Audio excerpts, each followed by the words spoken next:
Amazing Grace by Mary Hoffman.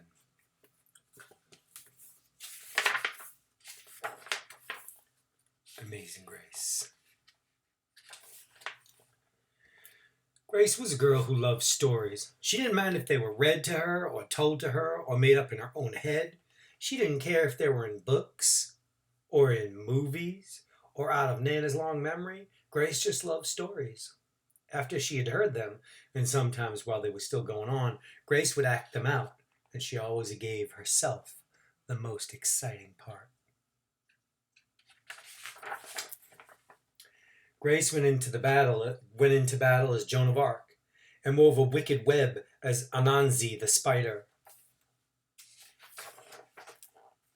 She hid inside the wooden horse at the gates of Troy. She went exploring for lost kingdoms. She sailed the seven seas with a peg leg and a parrot.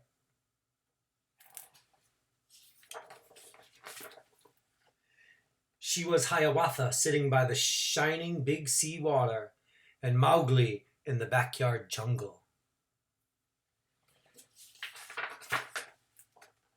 Most of all, Grace loved to act out adventure stories and fairy tales, and when there was no one else around, Grace played all the parts herself. She set out to seek her fortune with no companion but her trusty cat, and found a city with streets paved in gold. Or she was Aladdin, rubbing his magic lamp to make the genie appear.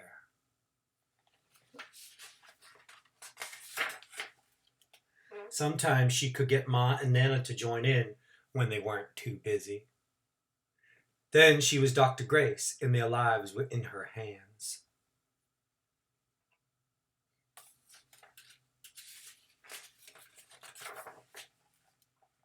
One day, Grace's teacher said they would do the play Peter Pan.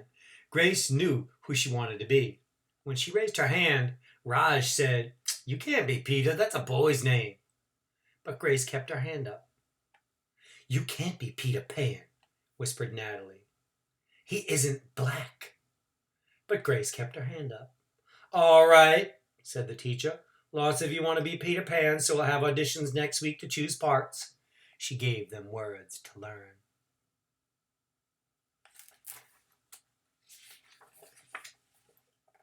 When Grace got home, she seemed sad. "What's the matter?" asked Ma. "Raj said I can't be Peter Pan because I'm a girl." "Oh, that just shows what Raj knows," said Ma. "A girl can be Peter Pan if she wants to."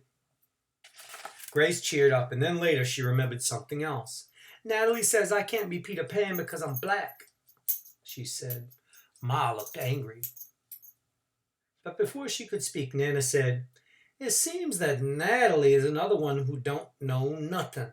You can be anything you want, Grace, if you put your mind to it."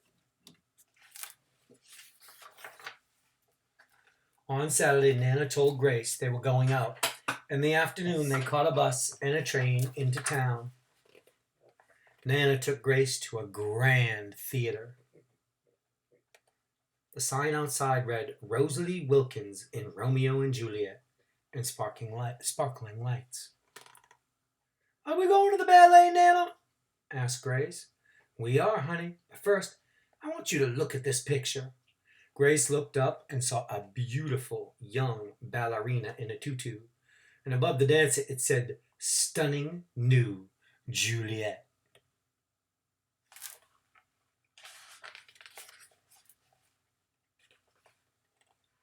"That one? That's little Rosalie from back home in Trinidad," said Nana. "Her granny and me, we grew up together on the island. She's always asking me, do I want tickets to see her Rosalie dance? So this time I said yes." After the ballet, Grace played the part of Juliet, dancing around her room in her imaginary tutu. "I can be anything I want to be," she thought.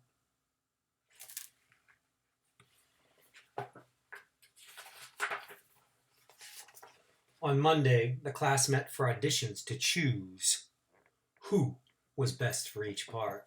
When it was Grace's turn to be Peter, she knew exactly what to do and all the words to say. She had been Peter Pan all weekend. She took a deep breath and imagined herself flying. When it was time to vote, the class chose Raj to be Captain Hook and Natalie to be Wendy, and there was no doubt who would be Peter Pan. Everyone voted for Grace. "You were fantastic," whispered Natalie.